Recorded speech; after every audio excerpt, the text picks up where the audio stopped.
तुम लीन हो। महाराज दुनिया के लोग नहीं समझते कि शंकर पर जल चढ़ाने का क्या लाभ है। शिव महापुराण कहती है, अगर एक दिन शिव महापुराण की कथा कहती है, सोमवार के दिन भगवान शंकर को अगर जल चढ़ाया जाता है तो घर में तेज लक्ष्मी प्राप्त होती है। क्या मिलती है? तेज लक्ष्मी। काय का वृक्ष उत्पन्न हुआ? बेलपत्र। पूरी दुनिया में केवल एक बेलपत्र का वृक्ष कैसा होता है जिस वृक्ष के नीचे माता लक्ष्मी शाम के समय पर बुआरी लगाने के लिए जाती है, झाड़ू लगाने के लिए। बेलपत्री के पेड़ पर बेलपत्र का वृक्ष, जिसके यहाँ लक्ष्मी नहीं टिकती हो, पैसा घर में नहीं आता हो, बहुत चिंता लगी रहती हो, लक्ष्मी से जुड़ी हुई, व्यापार से जुड़ी हुई, पैसा आ ही नहीं गया, बहुत मेहनत कर रहे हो। सोमवार की सोमवार 5 सोमवार बेलपत्री के पेड़ के नीचे एक घी का दिया लगाना चालू कर दीजिए। शाम के साथ थोड़ी सी मिट्टी बेलपत्री के पेड़ के नीचे की उठा कर लिया, घर के अंदर लाकर इतनी सी मिट्टी लाकर पटक दीजिए।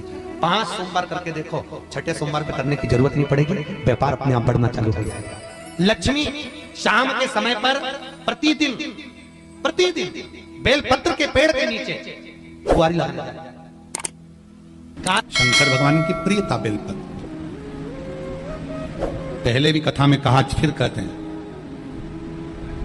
जिस व्यक्ति के जीवन में धन, संपदा, वैभव, सत्ता, लक्ष्मी की थोड़ी भी कमी दिखती हो, उसको बेलपत्री के वृक्ष का पूजन चालू कर देना चाहिए। जाओ सोमवार के दिन बेलपत्र वृक्ष के नीचे जल चढ़ाकर, जल का सिंचन कर उसी बेलपत्र के नीचे शाम के समय पर संध्या काल में, प्रदोष काल में भगवान देवाधिदेव महादेव गौरी शंकर का स्मरण करो। बेलपत्र की जड़ की ओर, बेलपत्र की तना की ओर, बेलपत्र के वृक्ष की ओर तुम्हारा मुख हो। कोई आसन नहीं, कोई आसन नहीं, केवल बेलपत्र के वृक्ष की ओर तुम्हारा मुख हो। जहां बेलपत्री का वृक्ष है उसके नीचे बैठकर, उसकी छाया में, उसकी ओट में पंचाक्षर मंत्र नमः शिवाय, या फिर षडाक्षर मंत्र ओम नमः शिवाय, या फिर श्री शिवाय नमस्तुभ्यम का स्मरण कर अपने हृदय की बात गौरी शंकर से, महादेव से कहे। शिव महापुराण की कथा कहती है, 7 दिनों में एक दिन सोमवार का ऐसा होता है जिस दिन 33 कोटि देवी देवता बेलपत्री के वृक्ष के नीचे बैठकर भगवान शंकर और पार्वती का स्मरण करते हैं और शिव पार्वती उनकी झोलियां खुशियों से भरते हैं। देवता भी जिनका भजन कर रहे हैं वो बेलपत्री के वृक्ष के नीचे। लक्ष्मी, मां लक्ष्मी भी बेलपत्र के वृक्ष के नीचे निरंतर विराजमान होती है। और आप लोगों से एक निवेदन और करना चाहेंगे, ये मनुष्य का शरीर जब तक रहे, ये मानव की देह जब तक रहे, जिंदगी में एक बेलपत्री का वृक्ष अपने रहते रहते कहीं पर भी लगाना, उसको बड़ा करना, उसको बड़ा कर जैसे अपने बच्चे को बड़ा करते हो ऐसे लगाकर बड़ा कर महादेव से कहना कि मैंने अपनी जिंदगी में, मैं मर भी जाऊं, मेरे प्राण छूट भी जाएं, मेरे जाने के बाद मेरे घर के लोग एक लोटा जल चढ़ाएं ना चढ़ाएं, बेलपत्री चढ़ाएं ना चढ़ाएं, पर ये वृक्ष मैंने बेलपत्री का लगा दिया, अगर मैं मर भी गई तो मेरे मरने के बाद भी मेरे हाथ की बेलपत्र महादेव को चढ़ती रहेगी, महादेव को प्राप्त होती रहेगी। लगाओ, एक बेलपत्री के पौधे को छोटे से बड़ा करो, बड़े से बड़ा करो, बड़े से बड़ा करो, और बड़ा करने के बाद उसको कहीं तुम्हारी मर्जी पड़े जहां, उस बेलपत्री के वृक्ष को लगाओ। अगर गलती हो गई, ये बहुत गलतियां हो गई, बहुत दुख पड़ गया, तकलीफ में आ गए, लग रहा है कि मुझसे बहुत गलतियां हुई है, बाबा मेरी नहीं सुन रहा, ये बेलपत्री का भाग की डंडी पीछे की ओर कर, जहां बैठकर बेलपत्र चढ़ा रहा, पत्ती का मुख अपनी और डंडी का मुख सामने। शिव की कुछ आराधना है, मेरे भोले बाबा की कुछ आराधना है। खाली ना जाता कोई, खाली ना जाता कोई, दर से तुम्हारे मैं भी खड़ी हूँ नहीं, बाहें पसारे मैं भी खड़ा हूँ नहीं, बाहें पसारे अपने। बैसाख के महीने में तो आपको अगर शरीर में कहीं पथरी भी आ गई है ना, कहीं नेत्रों में अगर ज्योति कमजोर पड़ रही है, जाले पड़ने लगे, चश्मा बढ़ने लगा, रात को आंखों में जलन होने लगी, रात को नींद नहीं आ रही है, तो बैसाख के महीने में जो दुर्वा होती है, इस दुर्वा को तोड़ लाओ। जहां पर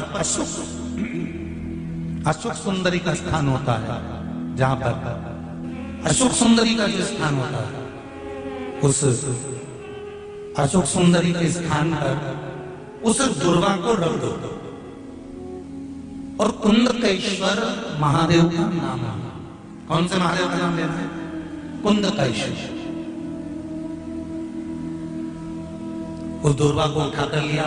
बैसाख के महीने में कोई भी तिथि, कोई भी दिन, कोई भी वार आप बैसाख के महीने में कर सकते हो। उस दुर्वा को लेकर आओ, लगभग 20-25 दुर्वा लेना, उसको लेकर आइए। सुबह सुबह कुंदकेश्वर महादेव का नाम लेकर उसको खाना प्रारंभ कर दीजिए। एक दुर्वा रोज खाओ। जो पथरी है या नेत्रों में तकलीफ है या कोई ना कोई रात्रि को नींद नहीं आना, बेचैनी हो जाना, घबराहट होना, धीरे धीरे धीरे धीरे 20 दिन की वो दुर्वा है, 20 दुर्वा एक एक दिन खाना चालू करो। 4 या 5 दिन लगेंगे, अपने आप आपको कोई गोली खाने की जरूरत नहीं पड़ेगी, नींद अपने आप आना प्रारंभ हो जाएगी और बेचैनी। अशोक सुंदरी वाली जगह पर दुर्वा समर्पित कर कुंदकेश्वर महादेव का नाम लेकर। कौन से महादेव? कुंदकेश्वर। जिस नारी का रजोधर्म से जुड़ा हुआ जो भी तकलीफ होती है, केवल हाथ में जल लेकर, आसक्ति का नाम लेकर भी वो पान कर लेती है, तो रजोधर्म से जुड़े हुए सारे दुख, कहते हैं कि गर्भ में, गर्भाशय में अगर गांठ भी पड़ गई है और डॉक्टर कह रहा है कि बच्चादानी में गांठ है, गर्भाशय में गांठ है और इसका ऑपरेशन होना जरूरी है, आसक्ति दक्ष प्रजापति की पहली पत्नी का मात्र स्मरण कर कर अगर आचमन पानी का कर लिया जाए तो गांठ भी गर्भाशय की गलना प्रारंभ हो जाती है। ये वो नाम, ये वो शब्द है। अगर मान लो शरीर में कोई गांठ पड़ जाती है, डॉक्टर अपना इलाज कर रहा हो, उस जगह पर प्रजापति बीरण की पुत्री आसक्ति का नाम स्मरण में आना चाहिए। एक बार सब बोलिए, क्या नाम है? आसक्ति। और हर हम आसक्ति का नाम भी नहीं बोल सकते, तो इसी आसक्ति का एक नाम है वीरणी। क्या नाम है? वीरणी। आसक्ति का स्मरण। अगर गांठ भी गर्भाशय में है और डॉक्टर बोल रहा है कि ऑपरेशन है, कराना है, डॉक्टर साहब से कहना, साहब जल्दी तो नहीं है ना, 15 दिन का समय तो मिल सकता है या 10 दिन का समय तो मिल सकता है इसका ऑपरेशन कराने के लिए। फिर आसक्ति का नाम लेकर शिव जी की शिवलिंग पर जब हम बेलपत्र समर्पित करें तो ये डंडी का मुख जब हम शिव जी को चढ़ाते हैं तो इस डंडी का मुख हमेशा हम उधर रखते हैं। अब की बार आसक्ति का नाम लेकर जब हम शंकर भगवान को बेलपत्र समर्पित करेंगे तो ये डंडी का मुख शिवलिंग पर अपनी ओर रखेंगे और उसी बेलपत्र को चढ़ाकर जल समर्पित कर कर आचमन कर कर उसी बेलपत्र को लाकर घर के द्वार को पूरा खोलकर घर के अंदर प्रवेश कर कर घर के बाहर स्मरण को, शिव को याद करते हुए उस बेलपत्र को चबा चबा कर खाना प्रारंभ करिए। 10 दिन मांगिए आप, ये 10 दिन के बाद मैं ऑपरेशन कराऊंगी, मना नहीं, पर एक बार मैं मेरे महादेव का नाम का स्मरण करना चाहती हूँ, एक बार शिव तत्व को जान।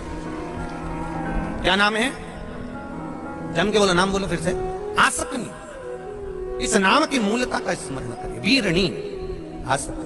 जैसे गणेश जी की 2 सूंड होती है, एक राइट सूंड का गणेश, एक लेफ्ट सूंड का गणेश। कौन कौन सी सूंड का?